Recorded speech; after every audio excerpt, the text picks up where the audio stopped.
บายดีน้องพี่น้องเฮาอยู่ขับเจ้าสร้างสายเนาะสำหรับคลิปนี้ก็มาให้รถไถเนาะมาให้รถไถ4x4เฮานี่แหละวางแล้วนี่สร้างสายได้นะจอดตัวคิงเนาะจอดตัวคิงใส่เพื่อไว้คิงสูง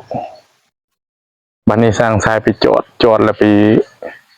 จอดถือที่ว่าหอยเขาเสื่อมโค้งมาจากโรงงานนะแล้วเหตุให้มันเกิดเป็นหูเนาะเป็นหูน้ำมันหัวโอ้จอดจังไหนก็บ่อยู่วันนี้สร้างสายเลยได้เป่งน้ำมันออกแล้วก็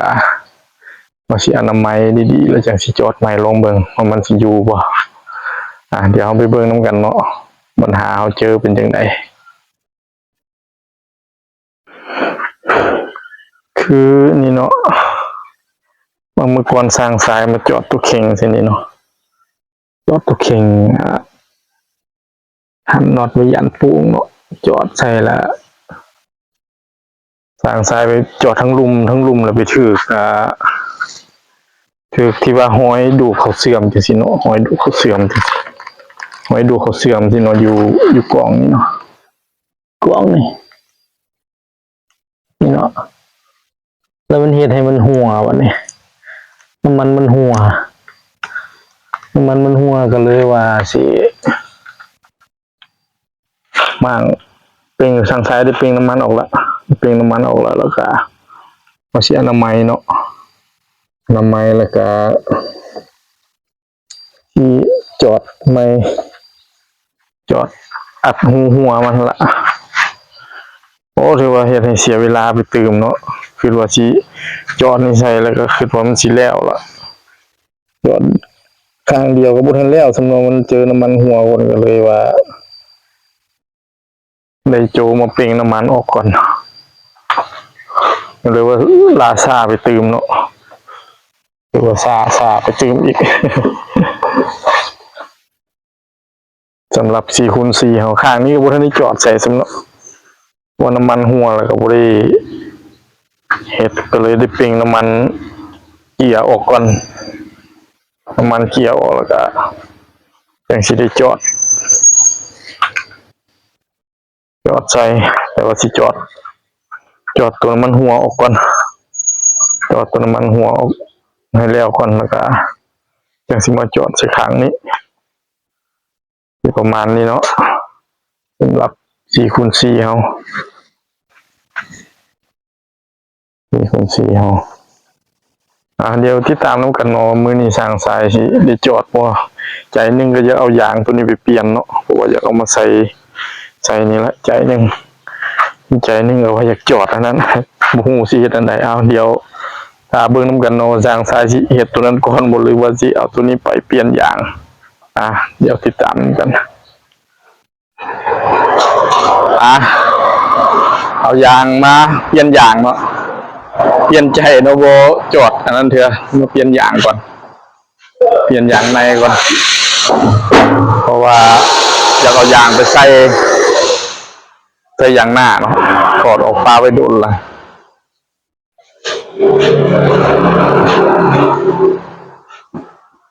นี่ก็หันอยู่หนองไห้เนาะหันอยู่หนองไห้มียางครบสุดยางไหนนี่มีที่ขอบ14เนาะบ่อยู่ห้านเลยไม่ได้ยางรถแล้วนะ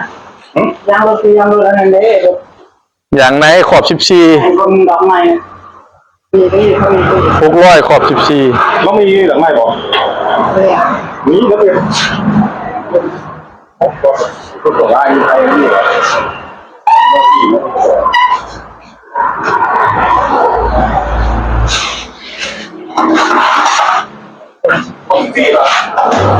ขอบ14 600มีอยู่บ่ใช่ใช่เดียวที่กับหุ่นใดธรรมดาก็ได้เท่าไหร่อันดีเท่าไหร่อันธรรมดาเท่าไหร่โอ้ยรถตัวสุดก็3-4 โลนะ3 โลเลยนะเลยจะต้นเสียบแบบใส่ป้อมเลยว่าเงิน1,500,000ว่ะตัวดีว่ะดิ1,800,000นี่ตัวดีแล้วตัวธรรมดาดิฉัน บอกว่าตัวนี้ดีแล้ว18มันก็ดีแล้ว ว่า เออเอามาใส่ ก็ขอตัวไหนวะใช่ก่อน จับเอาได้ ฮะเดี๋ยวเบิ่งมันหัวบ่ใส่มันใส่ใหม่ๆเลยนะไปสูบเลยว่า เอาชุดนึงว่ะ ไปปาไว้เลยว่าเป๋ ก็ได้พอได้นี่ มาบางเทื่อก็จอดเอาเนาะ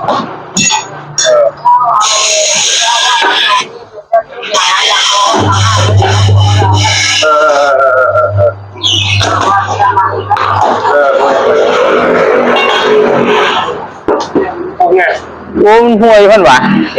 จอดเอาบ่จอดเอาจอดเอาหมดสิบอกว่าว่าเอาของเรามาคือ ฮะ งัดใส่กินไม่ได้เขาใหญ่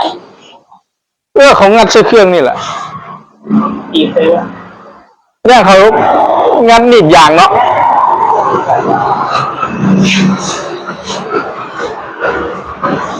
เดี๋ยวมาถ่ายตื่นอีกบาทหนึ่งก็คลิปจียาวเกินไป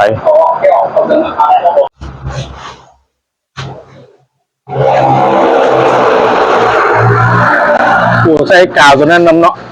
กาวตัวนั้นแหละก็ติดอันนั้นใส่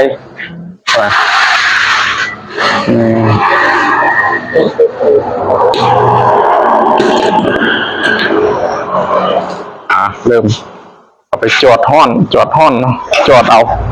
บริเปลี่ยนอย่างจอดเอา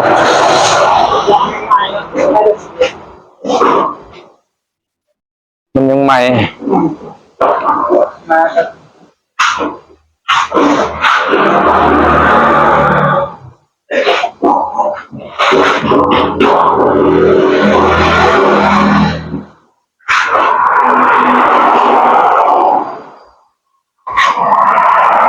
โอ้รุ่น6 ล้อหลายเนาะรุ่นไหนก็มีหัวมุนก็มีหัว10 ล้อก็มี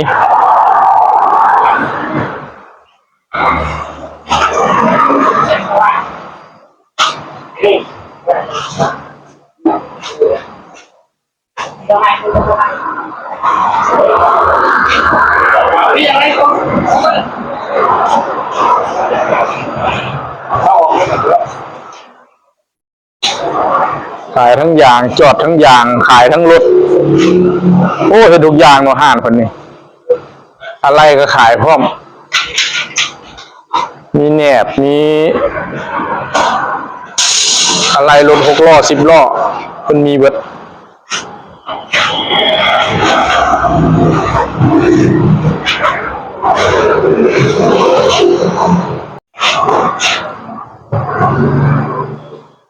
ได้หรอวะวันนี้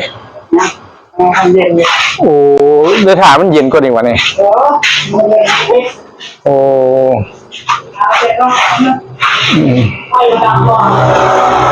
เดี๋ยวถ่าเย็นก่อนอีก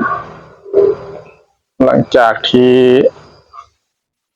จอดแล้วนะอุบแล้วเดี๋ยวถ่ามันเย็นก่อนอย่างเขาจอดเอาไม่ได้เปลี่ยนถอดออกมาประกอบแล้ววันนี้สูบลมมึงก่อนวะพอแล้วสุกได้ล้นบ่บันนี้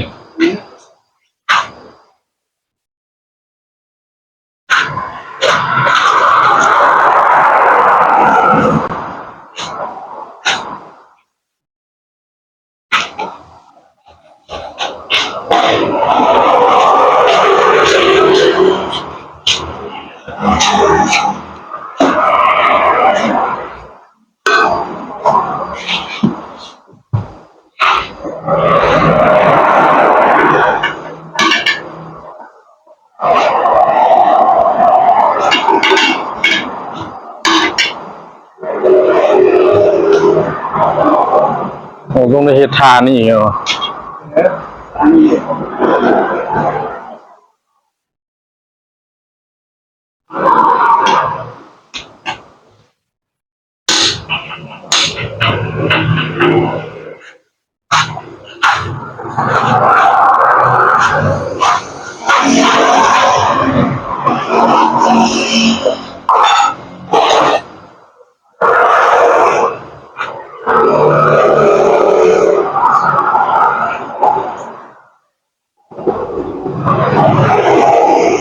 นี่สองคนว่าเฮ็ดอยู่นี่ สองคน โอ้ นี่โซนนี้มันบ่มีรถกันนะ อืม โอ้น้ำแรงสีเดียวกันคนร้าย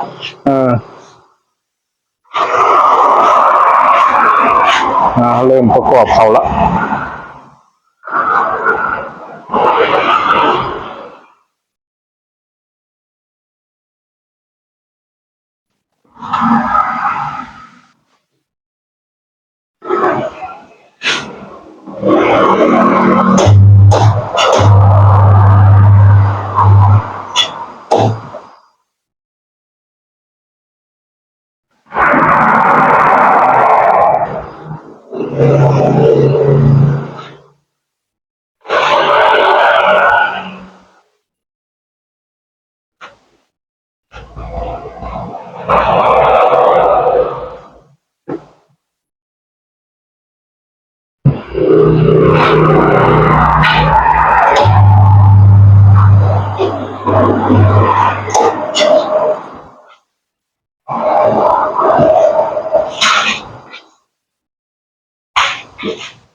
เรียบร้อย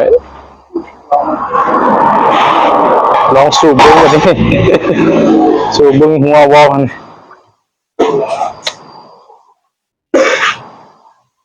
แต่ว่าเราเปลี่ยนมันเป็นประมาณ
ต้องโลเท่าที่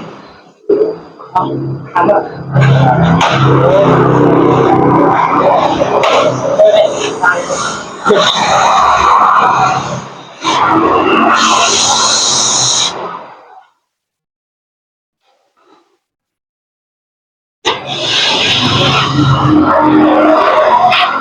ทำได้2 โล